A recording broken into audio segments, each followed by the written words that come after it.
Damas e cavalheiros, eu sou Marco Salvo, mestre do ERP, e venho aqui agora para falar de REINF.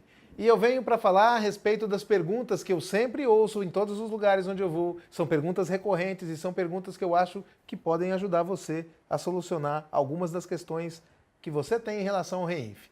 Por exemplo, o Carlos lá de São Paulo, ele enviou uma pergunta dizendo que trabalha num grupo com 8 empresas e se ele vai ter que declarar o REINF de uma ou de todas.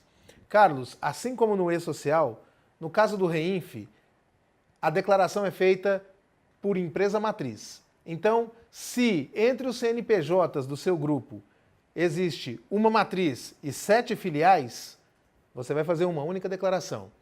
Se entre os CNPJs do seu grupo não existe nenhuma relação de grupo econômico e cada um é um CNPJ independente, então você vai fazer 8 declarações. Se existe uma matriz com 3 filiais aqui e uma matriz com 2 filiais ali, você vai fazer uma declaração para cada estabelecimento matriz. Sob esse aspecto, a declaração do REINF é idêntico ao que vai ser feito no E-Social. Tem também aqui a pergunta da Larissa, de Minas Gerais. Ela pergunta se as empresas de cooperativas estão sujeitas ao REINF. Larissa, como se diz em Minas Gerais? Demais da conta. A instrução normativa é clara a esse respeito. É preciso sim que as cooperativas façam a declaração do REINF.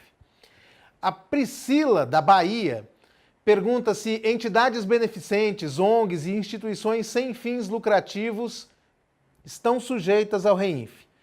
Priscila, em princípio, não. Está escrito na própria legislação do REINF que as empresas isentas e imunes estão isentas de declaração. No entanto, é preciso verificar as questões que estão previstas no parágrafo 5 dessa isenção e é preciso verificar se a sua entidade está ali de acordo com o que determina a regra. A maioria, a grande maioria dessas empresas, a grande maioria dessas instituições está fora do REINF, assim como as pessoas isentas e imunes. O Roberto, de Santa Catarina, pergunta se quem apura imposto de renda por regime de caixa e tributação, considerando o volume por unidade, como é que vai fazer no REINF? Roberto, vai ser feito do mesmo jeito que era feito na antiga DACOM, que na verdade ainda existe, na atual DACOM. O REINF e a DACOM vão compartilhar o mesmo tipo de informação. Então, na verdade, o que vai ser feito é que a declaração vai se considerar o volume tal como era no caso da DACOM, sem nenhuma modificação. Inclusive, as questões que dizem respeito a isso, que é típico de frios, é típico de refrigerantes, é típico das empresas de combustíveis, vão continuar sendo enviadas com a DACOM ainda por um bom tempo.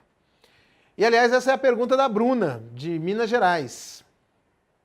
Se o REINF vai substituir a DACOM? Sim, o REINF vai substituir a DACOM, só não sabemos quando. Não há data definida na legislação. Nesse primeiro momento, o REINF é apenas uma declaração a mais. Inclusive, o REINF vai substituir a CEFIP, mas não imediatamente. Segundo a regra, a CEFIP tem que ser entregue pelo menos até julho, mas ainda não está claro se a partir de julho deixa de ser necessário enviar a CEFIP. Aparentemente sim, mas isso ainda está sujeito à confirmação.